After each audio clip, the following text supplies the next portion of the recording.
can't think of a better conversation to have. Life is complicated in practice, and in theory, it is so simple. The laws of the universe are so consistent and straightforward, as is your inner being. And so connection to inner being is what's got to come first. That's why we say, get out ahead of it as best you can.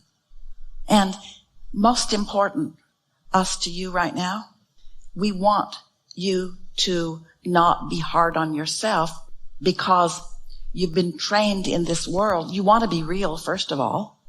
And if you don't know where you are and own where you are, you won't feel the motion forward. Esther really likes it when she has an experience that is contrasting big time on a subject where she's had other contrasting experiences big time.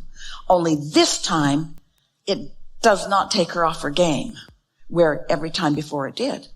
In other words, she knows she's getting it. She's still having knee-jerk reactions, but she doesn't suffer for days over it or hours over it or more than a minute or two over it, because she's not willing to. She's been down that track enough. She's no longer trying to prove her worthiness to whatever through her suffering. And it's time for you to stop that. You can be a good parent and have rotten kids, because they're not really rotten. They just are in this moment. You can be a magnificent, deliberate creator and lose your empire and have financial bust and have another divorce and another bad experience. You can be a really good creator and still have not everything in your life going perfectly, because this is how you decide what you want, and this is how you get better and better at it. And it's the better and better at it that's the fun of life. Not one of you said, oh, I'll go forth into this physical body. I'll go, but before I get there, clean up all the mess so that when I come in, everything's nice and smooth for me, so that I can just observe and be happy. Not one of you said that. Every one of you said, I'm ready. I'm ready to mix it up. I'm ready to find my balance. I'm ready to jump in anywhere, see where I am, want more, find my way to it, and eternally evolve. And your inner being says, this is going to be a really good time, and we've got your back, and we won't tell you what to do, and we won't set the course for you. But when you decide, we're with you. And we will collect the data from your data. We will collect the upper end of the emotional chart on every subject in your life. And we will offer a signal about that so that you will never really be lost. And we will give you moment-to-moment feedback about where you stand with what you've asked for. Hear that? Where you stand with what you've asked for, not where you stand that you're supposed to ask for, or not where you stand that we as your inner being would prefer that you ask for. There isn't any of that. You're all creating your steps along the way, you see. In the early days, people would say to us, Abraham, I really like this. I'm meditating. I'm feeling good. I'm enjoying my life. But those people at work are so negative. And then we would say, there's some of everything there, and in every one of them, there's some of everything, because every person you know is like a whole football field full of clumps, depending upon the topic. They're tuned in on some of them, they're guarded on some of them, they're in love about some of them, but they are trending and they are moody. But we just want you to be aware of your vibrational stance, which is to say, to be in control of your consistent mood. And then everything else takes care of itself. And then there's that story that we often tell you that points out how ridiculous it is to approach it in any other way. So you have all of these things that you need from people. And so you make a list and you go out into the world and you announce to the world, here I come and I'm going to run into you. And if I do, these are the things I need from you. Here's my list. This is what I will be needing from you. So watch for me. Here's my picture. I'll be out there. Watch for me. And if you happen to run into me, I need these things. Well, it's ridiculous, of course, overwhelming, of course, could not happen, of course. Or the alternative is you can tune into who you are, and then the law of attraction will bring to you your list. Sometimes people think that when we talk about being allowing, that we mean tolerant, which means putting up with all the stuff that you don't want, just not saying anything. Well, that isn't what we mean at all. We mean tuned so that that stuff doesn't keep coming to you and you have to keep fighting with it, keep tripping over it. Let's start here. We've been offering a way of looking at humanity on your planet. And we say, imagine a football field and everyone's on it. And the football field is divided into clusters by the human perspective. In other words, the Republicans are all over there in a little pile, and the Democrats are all over there in a little pile, and Catholics are over there, and Mormons are over there, and Baptists are over there, and gay people are over there, and straight people are over there, and.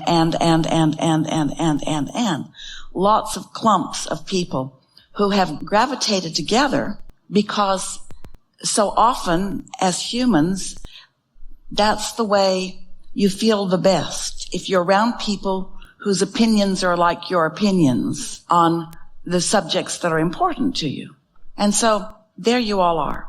And we've been saying a lot recently that there really are only two clumps that are important to notice. And that's those who are in this moment in alignment with their inner being and those who are in this moment not. And then we go on to explain that in each of those clumps that has been self-assigned by the human perspective, there are some in alignment and some not, no matter what group they are in. So that's a good way of looking at things, isn't it? It helps you to understand. So then, talking about this synthesizing of thoughts. So then, the clumps are not very well managed because you all have different layers of how you've been trending. A lot of it has to do with what your mother thought or what your father thought or what your schooling was or who your peer group is. So what we're really talking about, a good word to describe what we're getting at here is the word opinion. An opinion is what's active within you on a subject. We've been saying to you for a while that a belief is just a thought that you continue to think. It's a thought that is trending within you. And that belief, or those beliefs, any belief, is a strong point of your attraction. And so most humans have a really difficult time trying to manage all of that. They're trying to persuade other thinkers to think more like them. And most of their life experience is about their clumps and how big their clump is and how influential their clump is and what to do about the other clumps. And all of that has nothing to do with who you really are and what you really want. Because the clumps are not doing the most important thing that the clump that is you is doing. They're not coming into alignment and then. And that's really the point that we're getting at. When you understand that you have an inner being and how important your relationship with your inner being is, so you make that primary. So you do the things that tune you up to that. And then you're of value. Opinion maybe isn't your favorite word in all of this, but it's a fine word to explain perspective. When you are merged with, meshed with, tuned in, tapped in, turned on, blended with, in any moment in time, your inner being, you can be sure that your opinion, your thought about it, is good for everyone, not just for you. Because under those conditions, your selfishness includes all of them. When you're tuned to your inner being, then the frequency of them that matches your inner being is all you have access to. So the parts of the clumps that are overwhelming and taxing and tiring don't apply because you have, in a sense, trained your vibrational muscle into that place of alignment. So you just see the best in everyone. But here's the clarification that you might be looking for. And that is feeling that you want to do that in the way that we've just described it is such a nice way to live. But being guarded about what others may be, which is what makes you not want to be part of any clumps. When you're tuned in, tapped in, turned on, you're looking for clumps. You're looking for the harmony in all the clumps. And you know what? There's harmony in every clump. In every single one of them, there's something delicious and resonant for you all to co-create on, even if they don't know it. You are source energy who came into this physical body knowing that there was a lot of variety to choose from and knowing that there would be contrast. And you knew that from that contrast that you would choose, decide, and then calibrate to your decisions. What you didn't remember is that you did not say, I'll go forth and I'll calibrate and then everybody else will line up in response to my calibration. That's what messes with the minds of so many deliberate creators. It's like, Abraham, it's not working. I lined up. I felt good. I went where they were and then I didn't feel good. So it must be their fault. We say, well, they were just part of the massive opportunities to give your attention. In other words, you're the one that gets to focus wherever you focus. But you know, the more you care about feeling good and the more you do feel good deliberately, and the more you feel good when it's easy to feel good, then the easier it is to feel good when it's not so easy to feel good. Until before you know it, you just feel good most of the time. Esther said yesterday, she said, I'm almost manic. I'm so happy. She could just feel. She could barely contain. You want to feel in love with life like that, but you don't always. Sometimes there's just a convergence of the perfect storm of happiness, the perfect day, all kinds of lovely memories, sitting across a table from lovely people, sitting there with your sister who you love more than life. The weather feels good. You're back doing what you love doing. In other words, the convergence of everything. Esther could not contain herself.